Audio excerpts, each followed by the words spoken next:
जितनी टैपिंग करनी है कर लो, कोई फर्क नहीं पड़ता, मुझे तो कोई फर्क नहीं पड़ता। अगर आपको मेरा फोन चाहिए मैं दे देता हूं, आपको उठा के ले लो। हम इनको पुराने औजारों से ही मारेंगे, आप देख लेना।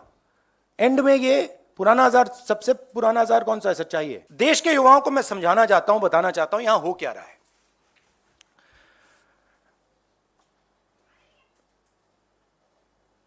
आपका ध्यान कभी इधर ले जाते हैं, कभी उधर ले जाते हैं, कभी इधर ले जाते हैं। आपके दिल के अंदर गुस्सा पैदा करते हैं, और जब आपके दिल में नफरत आती है, गुस्सा आता है, जो आपका भविष्य है, जो इस देश की पूंजी है, जो इस देश का धन है, उसको उठा के ये लोग ले जाते हैं। क्योंकि नरेंद्र मोदी जी की आत्मा अदानी में है। तोता कहीं बैठा है, राजा कहीं बैठा है। पूरे ऑपोजिशन के खिलाफ यहां पे एप्पल का नोटिस आता है। मैंने इसको थोड़ा आपके लिए बड़ा करके दिखाया है, देखिए अच्छी तरह देखिए, ये तोते का काम है।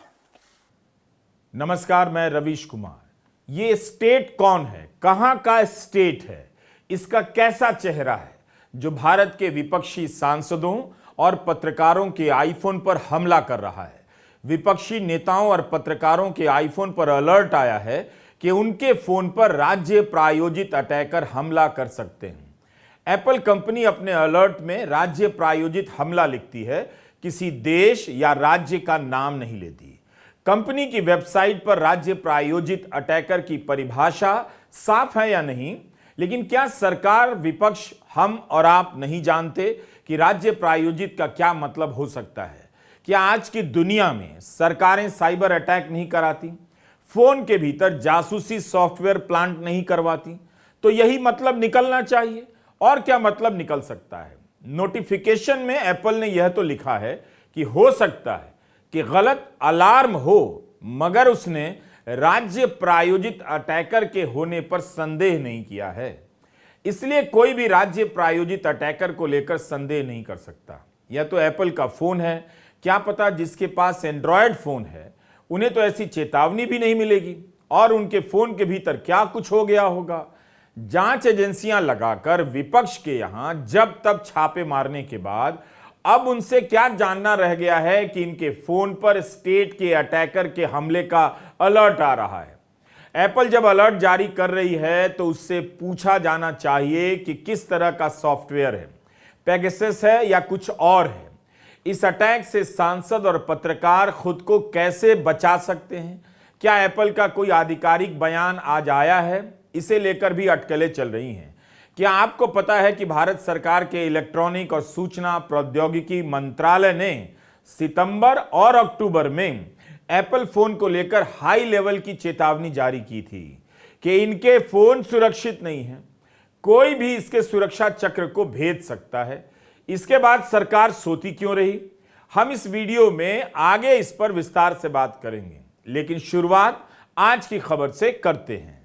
कांग्रेस सांसद शशि थरूर, केसी वेणुगोपाल, रेवंत रेड्डी, छत्तीसगढ़ के उप मुख्यमंत्री टीएस सिंहदेव, कांग्रेस के दो प्रवक्ता सुप्रिया श्रीनेत और पवन खेड़ा, राहुल गांधी के कार्यालय के सहयोगियों के फोन पर भी अटैक का अलर्ट आया है। तृणमूल कांग्रेस की सांसद महुआ मोइत्रा, आम आदमी पार्टी के सांसद राघव चड्डा, एआईएमआईएम के सांसद असदुद्दीन ओवैसी, शिवसेना उद्धव ठाकरे की सांसद प्रियंका चतुर्वेदी, इन सब के आईफोन पर मैसेज आया है कि स्टेट का कोई अटैकर फोन पर हमला करने वाला है। समाजवादी पार्टी के अध्यक्ष अखिलेश यादव के आईफोन पर भी अलर्ट आया है। माकपा नेता सीताराम येचुरी भी इसमें शामिल हैं। पत्रकारों में द वायर के सिद्धार्थ वरदराजन, दक्कन क्रॉनिकल के संपादक श्रीराम कार्री, स्वतंत्र पत्रकार रेवती के आईफोन पर अलर्ट आया है। बड़े दुख की बात है कि सुबह सुबह ये जानकारी मिली और इस तरह का मैसेज कंपनी के माध्यम से मोबाइल पर पहुंचा है, और ये जो मैसेज बता रहा है कि आपका स्टेट एजेंसी या स्टेट की तरफ से हैक किया जा रहा है या जासूसी की जा रही है। तो बड़े दुख की बात है आज हमारे डेमोक्रेसी में, लोकतंत्र में आजादी और आपकी प्राइवेसी को भी ये किस लिए उसको खत्म करना चाहते हैं? आखिरकार जासूसी किस लिए? और इस सीमा तक कि जो पार्टी के बड़े नेता हैं, पार्टियों के बड़े नेता हैं, उनके मोबाइल सर्वेलेंस में ले ली जाए, उनकी जानकारी हो जाए, ये बड़ा दुखद है और डेमोक्रेसी में इसके लिए कोई जगह नहीं है। इसकी जांच हो, सरकार जांच करके बताएगा क्यों ऐसा चल रहा है, जिसमें कई वरिष्ठ नेता हैं, डिफरेंट पार्टीज के हैं। तो ये स्टेट कौन है? कौन विपक्ष के नेताओं के फोन में सॉफ्टवेयर घुसाने की कोशिश कर रहा है? 2021 में पेगासस का कांड सबके सामने आया। एप्पल कंपनी की वेबसाइट पर ऐसे मामलों के लिए एक बना बनाया जवाब अगस्त 2023 से ही मौजूद है कि एप्पल कंपनी किसी स्टेट का नाम नहीं लेती, मतलब सरकार का नाम नहीं लेती। एप्पल बस चेतावनी देती है कि राज्य की तरफ से आपके फोन पर हमला हो सकता है। पेगासस सॉफ्टवेयर कितना खतरनाक था, एक बार आपके फोन में घुस गया तो वह बंद फोन का वीडियो कैमरा चालू कर सकता था, उसके जरिए आपके बेडरूम में झांक सकता था, आपकी सारी बातें सुन सकता था, रिकॉर्ड कर सकता था। उस वक्त कितना बवाल हुआ। अब फिर से विपक्ष के नेताओं के फोन पर अलर्ट का आना चिंता की बात है। कांग्रेस मुख्यालय में प्रेस कॉन्फ्रेंस के लिए इंतजार कर रहे मीडिया के इन कैमरों की नजर राहुल गांधी पर थी, मगर राहुल गांधी को पता था कि इन कैमरों के पीछे कौन उन्हें देख रहा होगा। एक बार के लिए उन्होंने अदानी का नाम लिया, मगर कई बार बताया कि सरकार प्रधानमंत्री नहीं, सरकार का चेहरा प्रधानमंत्री हैं, मगर असली सरकार अदानी हैं और वो देख रहे होंगे। राहुल गांधी ने साफ किया कि वे इस अलर्ट की गंभीरता को ठीक से समझते हैं। इन कैमरों के लेंस आसानी से छोटी सी चीजों को भी पकड़ सकते हैं, मगर राहुल जानते हैं कि कैमरों के लेंस पर कंट्रोल किसका हो गया है। एप्पल का नोटिस आता है, मैंने इसको थोड़ा आपके लिए बड़ा करके दिखाया है। राहुल ने कहा कि विपक्ष के नेताओं के आईफोन पर अटैक का काम चोरों और अपराधियों का है। पेगासस मामले में भी इस तरह की बात सामने आई थी। उनके फोन में भी सॉफ्टवेयर था, मगर उस जांच का कोई नतीजा नहीं निकला। इसलिए वे इस बात को जनता के बीच उठाते रहेंगे कि जब भी अदानी के खिलाफ रिपोर्ट आती है, उससे देश का ध्यान भटकाने के लिए यह सब किया जाता है।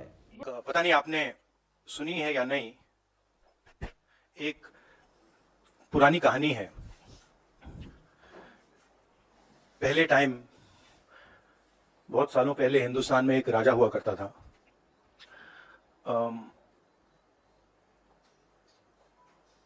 उसके खिलाफ सारे लोग खड़े हो गए थे। पूरी जनता, सारा का सारा ऑपोजिशन उन पर आक्रमण कर रहा था और वो टेफ्लॉन जैसे थे। उन पर जितना भी आक्रमण करो कुछ होता नहीं था। तो थोड़े साल बाद जो ऑपोजिशन के लोग थे, जो उसको रेजिस्ट कर रहे थे, वो बाहर एक ऋषि बैठा रहता था, उसके पास गया। उसने कहा कि बताइए, हमें बात समझ नहीं आ रही है। हम इस राजा पर मतलब 24 घंटा आक्रमण करते हैं, जनता इसके खिलाफ है, कुछ होता ही नहीं है। जितना हम इस पे आक्रमण करते हैं, ऐसा लगता है कि हम गलत जगह मतलब तीर मार रहे हैं। तो ऋषि ने कहा, वो काफी मतलब नॉलेजेबल था, तो उसने कहा देखिए, एक्चुअली बात क्या है, ये जो राजा है, इसकी आत्मा इसके अंदर नहीं है। इसकी आत्मा वहां पे पीछे एक छोटा सा घर है, वहां पे एक पिंजड़े में एक तोता बैठा है। इसकी जो आत्मा है ना, वो उस तोते के अंदर है। उस तोते को जाके आप पकड़ लीजिए, राजा खत्म हो जाएगा। बहुत इंटरेस्टिंग कहानी है, क्योंकि नरेंद्र मोदी जी की आत्मा अदानी में है। तोता कहीं बैठा है, राजा कहीं बैठा है, और बहुत समय के लिए सारी की सारी ऑपोजिशन राजे पे अटैक कर रही थी, मगर असलियत यह है कि राजा राजा ही नहीं है, पावर किसी और के हाथ में है, अदानी जी के हाथ में है। जैसे ही हम अदानी जी को टच करते हैं, इंटेलिजेंस एजेंसीज, स्नूपिंग, सीबीआई, मैं पहले सोचता था नंबर 1 प्राइम मिनिस्टर,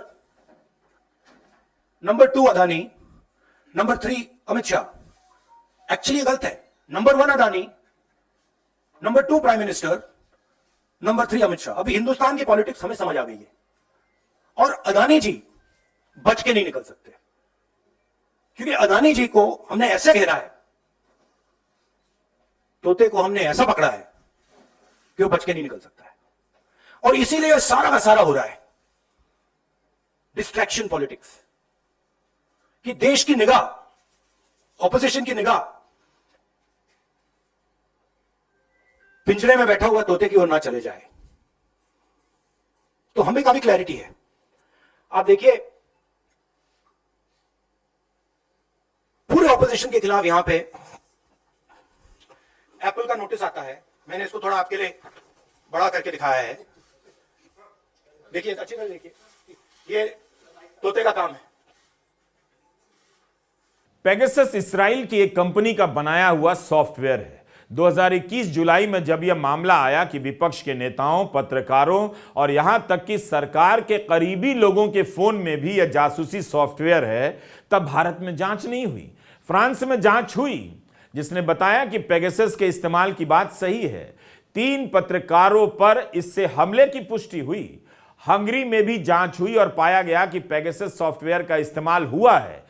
अमेरिका की जांच एजेंसी FBI ने भी पिछले साल फरवरी में मान लिया कि उसने पेगासस खरीदा है, मगर यह भी कहा कि यह नई तकनीक से अपडेटेड रहने और उसके परीक्षण करने के लिए खरीदा गया। यही FBI 10 महीने बाद एप्पल की बढ़ती क्लाउड सुरक्षा को लेकर चिंता जाहिर कर रही थी। 2021 में जब पेगासस सॉफ्टवेयर आईफोन में घुस गया, तब इस फोन की सुरक्षा को लेकर दुनिया भर में बवाल मच गया। एप्पल कंपनी का दावा था कि उसके आईफोन की सुरक्षा इतनी आसानी से नहीं भेदी जा सकती। पेगासस से एप्पल को काफी धक्का लगा, तब उसने कई घोषणाएं की। एप्पल साइबर सर्वेलेंस की रिसर्च के लिए $10 मिलियन का योगदान देगा, यह भी कहा गया। यही नहीं, नवंबर 2021 में एप्पल ने कैलिफोर्निया में मुकदमा कर दिया कि पेगासस बनाने वाली इस्राइल की कंपनी NSO और उसकी पेटेंट कंपनी पर किसी भी एप्पल सॉफ्टवेयर सर्विस डिवाइस के इस्तेमाल का प्रतिबंध होना चाहिए। एप्पल के उच्च अधिकारी ने कहा कि NSO जैसी राज्य द्वारा प्रायोजित इकाइयां स्टेट स्पॉन्सर्ड जासूसी करने के लिए करोड़ों रुपए खर्च करती हैं, बिना किसी जवाबदेही के इसे बदलना होगा। एप्पल के केस करने के कुछ हफ्तों के बाद ही खबर आई कि जॉर्डन में कुछ मानवाधिकार कार्यकर्ताओं के फोन हैक कर लिए गए। तब मीडिया को दिए बयान में एप्पल ने स्टेट स्पॉन्सर्ड यानी राज्य द्वारा प्रायोजित अटैक की तुलना NSO से की थी। NSO ही पेगासस जैसी सॉफ्टवेयर बनाती है जो दावा करती है कि वो अपना सर्वेलेंस मटेरियल केवल सरकारों को देती है। इसलिए जब 2021 में कई देशों में पेगासस के हमले की खबर आई, तब सरकारों पर भी सवाल उठे, बताइए आपने खरीदे हैं या नहीं। सरकारें चुप्पी साध गईं। भले ही एप्पल की वेबसाइट पर लिखा है कि वह स्टेट स्पॉन्सर्ड को परिभाषित नहीं करती है, नाम नहीं लेती कि कौन सी सरकार है, मगर उसके एक पुराने बयान से आप समझ ही सकते हैं कि राज्य द्वारा प्रायोजित अटैक का मतलब एप्पल के लिए क्या है। बस वह सरकार का नाम नहीं लेती, सरकार की हरकत हो सकती है इसका इशारा तो कर देती है। पेगासस के बाद अपनी छवि ठीक करने के लिए एप्पल ने आईफोन के लिए एक अलर्ट सिस्टम विकसित किया। अगर किसी का फोन टारगेट होगा तो एप्पल अपने यूजर को अलर्ट जारी करेगा। एप्पल ने ऐसे लोगों को परिभाषित किया है कि ये कौन लोग हैं, और आप इसी से समझ सकते हैं कि स्टेट स्पॉन्सर्ड का क्या मतलब हो सकता है। कौन लोग ऐसे लोगों के पीछे पड़ सकते हैं। यह केवल हैकिंग नहीं है, यहां पर एप्पल खास तौर पर स्टेट स्पॉन्सर्ड को दूसरे तरीके से परिभाषित कर देती है। आमतौर पर जो साइबर क्राइम होते हैं उससे राज्य द्वारा प्रायोजित अटैक अलग होता है। इसमें बहुत ही हाई क्वालिटी का सॉफ्टवेयर इस्तेमाल किया जाता है जो बहुत कम लोगों पर खास तौर से इस्तेमाल होता है। इस वजह से इन अटैक को रोकना, पकड़ना बहुत मुश्किल है। एप्पल को अपनी वेबसाइट पर यह सब लिखना पड़ा और सुरक्षा फीचर बढ़ाने पड़े, क्योंकि वह सुरक्षा के नाम पर ही दावा करती रही है कि दूसरे फोन के मुकाबले उसका आईफोन सर्वश्रेष्ठ है। पिछले वर्षों में हैकिंग और जासूसी की बढ़ती घटनाओं के चलते एप्पल ने लॉकडाउन मोड और इस तरह से सूचना भेजने की सेटिंग भी लॉन्च की। हमारा सवाल है कि क्या इलेक्ट्रॉनिक एवं सूचना प्रौद्योगिकी मंत्री अश्विनी वैष्णव को एप्पल से कोई जवाब आया है, उनकी कोई बात हुई है जिसके आधार पर उनका बयान है, या फिर एप्पल की वेबसाइट पर पहले से जो मौजूद है उस सूचना के आधार पर मंत्री जी ने बातें कही हैं। दोनों बातों का स्पष्ट होना बहुत जरूरी है, क्योंकि अश्विनी वैष्णव ने कैसे यह बयान दे दिया कि एप्पल ने 150 देशों में ऐसे अलर्ट जारी किए हैं। उनके ही राज्य मंत्री का ट्वीट है और उसकी भाषा अलग है कि एप्पल ने अगर चेतावनी जारी की है तो स्पष्ट करे कि ऐसे नोटिस 150 देशों में लोगों को कैसे मिले हैं। हिंदू अखबार ने लिखा है कि अश्विनी वैष्णव ने 150 देशों का जिक्र कर मामले की गंभीरता को कम करने का प्रयास किया।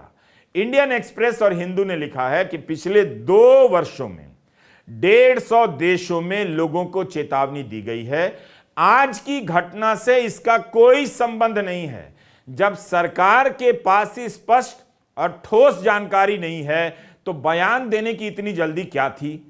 दुनिया की छोड़िए, भारत में विपक्ष और पत्रकार के फोन पर अलर्ट क्यों आया, हम आपको बताना चाहते हैं कि इलेक्ट्रॉनिक व सूचना प्रौद्योगिकी मंत्रालय की एक कंप्यूटर इमरजेंसी रिस्पांस टीम है, सर्ट इन।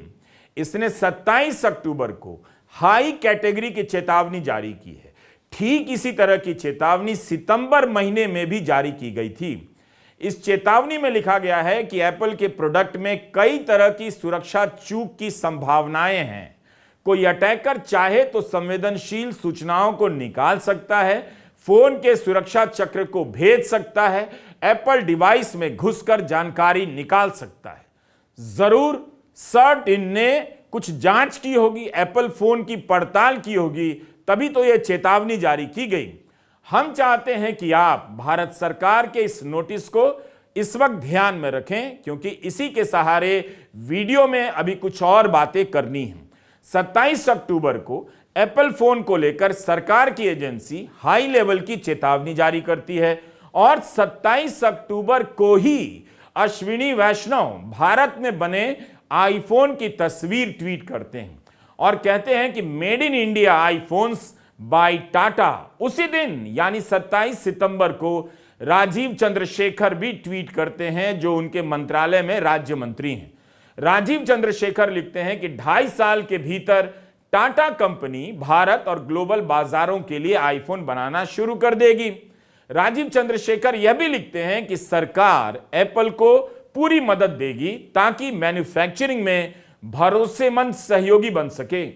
जिस दिन यानी 4 दिन पहले जब ये दोनों मंत्री आईफोन की तारीफ कर रहे थे, प्रचार कर रहे थे, तब उनके ही मंत्रालय से फोन को लेकर चेतावनी जारी हो रही थी। 4 दिन बाद विपक्ष के नेताओं के फोन में अलर्ट आता है। आज राजीव चंद्रशेखर ने कहा कि सरकार एप्पल के दावों की जांच करेगी कि कंपनी सुरक्षा और निजता का ध्यान रखते हुए फोन बनाती है।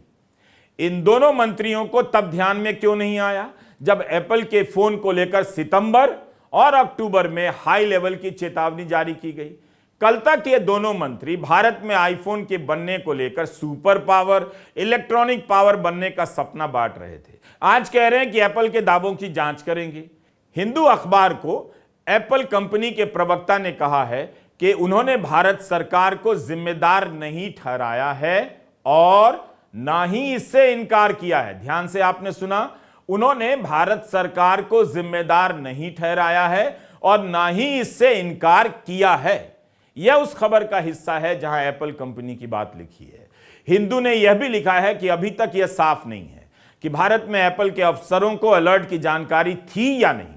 एप्पल ने हिंदू के संवाददाता के सवाल का जवाब नहीं दिया कि क्या भारत सरकार ने उनसे इन अलर्ट के बारे में पूछा है या एप्पल भारत सरकार को जानकारी उपलब्ध कराएगी। The last inquiry, the last Pegasus inquiry, where, I mean, my name was also there, that sort of disappeared, right? So that tells you the situation in the country.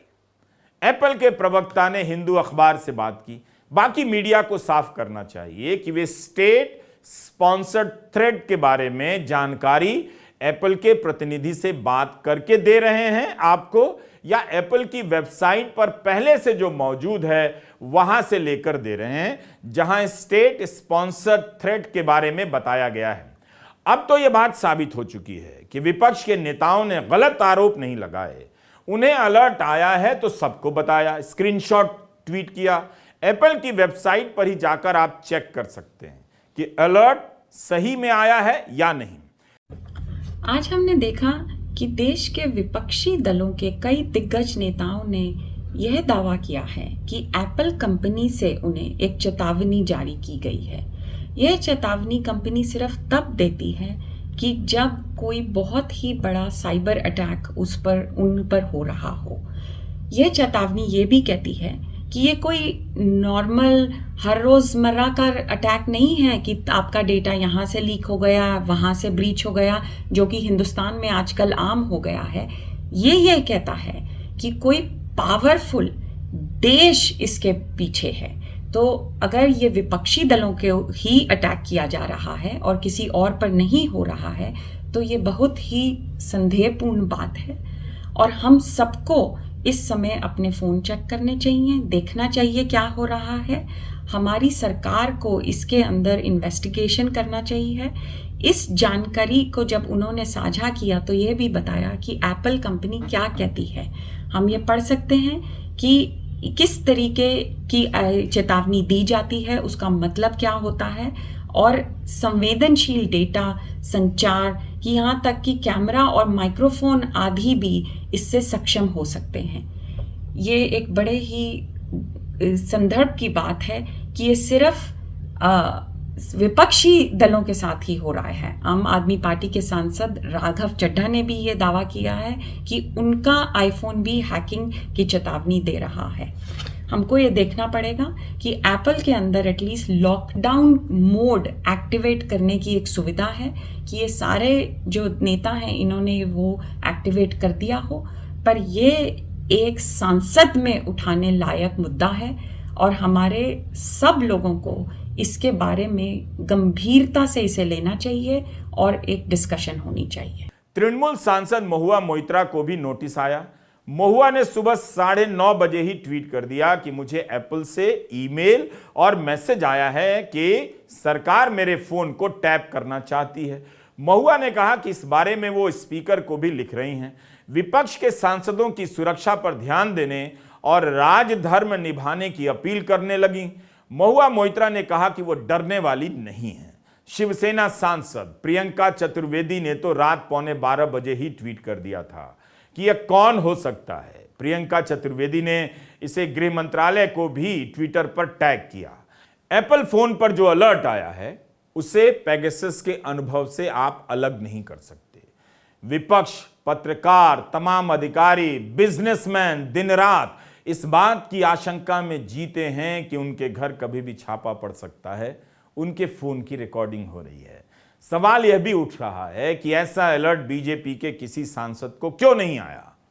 8 सांसदों को अलर्ट आया है और वे सभी के सभी विपक्ष के हैं। देखिए, ये गंभीर भी है, दुर्भाग्यपूर्ण भी है और कई अंदेशे और आशंकाओं को जन्म देता है। पहले महुआ मोइत्रा का नाम था, फिर प्रियंका चतुर्वेदी, फिर अखिलेश यादव, शशि थरूर, राहुल जी के लोग, सीताराम येचुरी जी। मुझको लगता है कि अगर आप पूरी फेहरिस्त देखें, ये आपको डराता है। ये कौन सा देश बन रहा है साहब? नॉर्थ कोरिया मॉडल हो गया। और अगर इस तरह की चीजें विपक्ष के महत्वपूर्ण नेताओं के बारे में आज सुबह से खबर बन रही है, तो जो संबंधित महकमा अब तक चुप क्यों बैठा है? क्योंकि उसी चुप्पे में कहीं न कहीं लोगों के मन में यह बात घर कर रही है कि एक उद्योगपति विशेष, क्या अडानी जी पर सवाल ना हो, इसके लिए सारी कवायद की जा रही है। मैं समझता हूं कि कई सारी चीजें जो हमारे जहन में थी पेगासस को लेकर के, आज इस तरह के अलर्ट के आने के बाद वो साबित हो जाता है और सरकार की चुप्पी उसको साबित करने में मदद करती है। अगस्त 2022 में पेगासस द्वारा जासूसी के आरोपों की जांच कर रही सुप्रीम कोर्ट की समिति ने कहा था कि उसने जिन फोनों की जांच की है उनमें ऐसे सॉफ्टवेयर के साक्ष्य नहीं मिले हैं। चीफ जस्टिस ने यह भी कहा कि इस मामले में केंद्र सरकार ने समिति के साथ सहयोग नहीं किया। क्या सरकार इस बार वाकई गंभीरता से जांच करेगी कि अलर्ट क्यों जारी हुआ, किसकी तरफ से विपक्षी नेताओं के आईफोन पर अटैक करने का प्रयास हुआ है? जॉर्ज ऑरवेल की रचना 1984 के कई प्रसंग इस वक्त याद आ रहे हैं। आप दिल्ली में किसी से बात कीजिए, सरकार से जुड़े कई लोग, सरकार से सवाल करने वाले कई लोग सीधे नंबर डायल कर फोन नहीं करते हैं। क्या मोदी सरकार के मंत्री face time, signal, WhatsApp call की जगह सीधे नंबर डायल करते हैं? उन्हें भरोसा है कि उनके फोन को कोई नहीं सुन रहा? क्या है? जॉर्ज ऑरवेल को पढ़ेंगे तो समझ आ जाएगा कि ऐसे राज्य का भूत हर समय आपकी पीठ पर अब छोड़ दिया गया है। वो आपकी सांसों को गिन रहा है, बातों को सुन रहा है। हमारे पास अपनी कहानी को आगे बढ़ाने का कोई चित्र नहीं था, कोई वीडियो नहीं था। तभी ऑस्ट्रेलिया से हमारी एक दर्शक ने हैलोवीन का वीडियो भेज दिया, जिसकी मदद से हम आगे की बात कहने जा रहे हैं। इसकी हंसी के सामने हम सभी की हैसियत यही रह गई है कि अब हर वक्त सर पर कोई डराने वाला मंडरा रहा है। नजर घुमाइए तो कोई ना कोई भूतहा साया नजर आता है। नजर उठाइए तो घने पेड़ों के पत्ते में छुपकर वैम्पायर हमारी खबर ले रहा होता है। कोई जगह खतरे से खाली नहीं है। इसलिए राजधानी दिल्ली के लोग फोन बदलते रहते हैं, फोन के भीतर ऐप बदलते रहते हैं। व्हाट्सएप पर बात करने वाला अब सिग्नल पर बात करता है। नॉर्मल फोन से कोई बात नहीं करता। जिसके पास आईफोन है फेस टाइम पर फोन करता है। सबकी यही दलील है, आपके फोन में कोई हो सकता है, कोई सुन रहा है। यह जो भूत है बच्चों के खेलने कूदने के त्योहार हैलोवीन का लगता है, मगर आप बड़ों की दुनिया में असली है। यही स्टेट के चेहरे की कल्पना को साकार करता है। अगर आप इस नजर से देखें तो होश उड़ जाएंगे। एक लेवल पे हमें मीडिया की ज़रूरत है, हमें सेल फोन की ज़रूरत है। मेरा मतलब यूट्यूब चैनल है मेरा, उसको बंद कर रखा है, मतलब सप्रेस कर रखा है। मेरे ट्विटर को सप्रेस कर रखा है, फेसबुक को सप्रेस कर रखा है। हम सब जानते हैं। आपको आंकड़े चाहिए हम दे देंगे। एक लेवल पे ये है, बट दूसरी लेवल पे क्या होता है, जब ये सारे रास्ते बंद हो जाते हैं तो फिर हमें इनोवेट करने की जरूरत होती है और फिर सचमुच की राजनीति शुरू होती है। मतलब ये लोग सोचते हैं कि भैया हम टेक्नोलॉजी को कंट्रोल करके हिंदुस्तान के युवाओं के अंदर जो दर्द है उसको कंट्रोल कर लेंगे। वो नहीं आएगा हाथ। हम अडेप्ट कर रहे हैं। भारत जोड़ो इसका एक बहुत अच्छा उदाहरण है। उसमें कोई टेक्नोलॉजी की जरूरत नहीं है। आप पूरी टेक्नोलॉजी बंद कर दो, बंद की इन्होंने, पूरा मतलब दम लगा दिया, कोई फर्क नहीं पड़ता। तो एक्चुअली जिस लेवल पे हम पहुंच गए हैं, मुझे लग रहा है, बड़ी इंटरेस्टिंग बात है, मुझे लग रहा है कि पुराने औजार ज्यादा बेनिफिशियल हैं, ज्यादा इफेक्टिव हैं और हम इनको पुराने औजारों से ही मारेंगे। आप देख लेना, एंड में ये पुराना औजार, सबसे पुराना औजार कौन सा है? सच्चाई है। उसी से हम इनको पकड़ के, आखिरी सवाल संजीव, कोई भाग नहीं सकता। आपका फोन सुरक्षित नहीं है, यह आपसे बेहतर कोई नहीं जानता। आपने वो खबर तो देखी होगी कि 81 करोड़ भारतीयों के पासपोर्ट की सूचना, आधार कार्ड की सूचना, फोन नंबर, घर का पता, ये सब जानकारी लीक हो गई है। हिंदू अखबार की रिपोर्ट है कि अमेरिका के साइबर सिक्योरिटी फर्म ने इसकी जानकारी Indian council of medical research को दी है। तो ये हाल है सरकार का और ये हाल है आपके डेटा का। आपके फोन से डेटा चोरी हो रहा है, चोर घुसकर आपकी बात सुनना चाहता है, विपक्ष के सांसद पत्रकारों के फोन को कोई सुन रहा है, कोई सुनने के लिए हमला कर रहा है, यह सवाल हर नागरिक के लिए पहला सवाल होना चाहिए।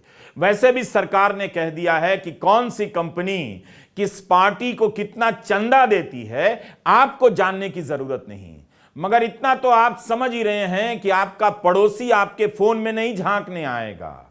किसे झांकने की जरूरत पड़ सकती है आप जानते हैं। नमस्कार, मैं रवीश कुमार।